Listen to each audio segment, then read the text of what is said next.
जय Malhar news चॅनलच्या सर्व प्रेक्षकांना सपना चौधरीचा नमस्कार। नंदुरबार रेल्वे स्थानकात 2 फेब्रुवारी रोजी चेन्नई जोधपूर एक्सप्रेसमध्ये जागेच्या वादावरून 2 प्रवाशांवर झालेल्या प्राणघातक चाकू हल्ल्यानंतर त्याच्यातील एकाच्या मृत्यू प्रकरणी नंदुरबार लोहमार्ग पोलिसांनी दोघांना अटक केली आहे। या प्रकरणी 3 फेब्रुवारी रोजी हल्ल्यातील पीडित जखमीचा उपचारादरम्यान मृत्यू झाल्यानंतर संबंधित आरोपी विरोधात खुनाचा गुन्हा नंदुरबार लोहमार्ग पोलीस ठाण्यात नोंदवण्यात आला होता।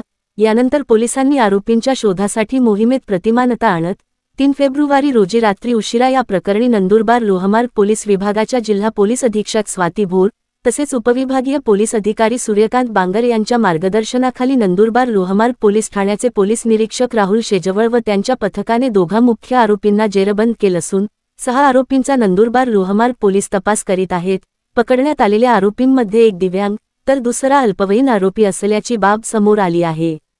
सपना चौधरी, जय मल्हार न्यूज, नंदुरबार।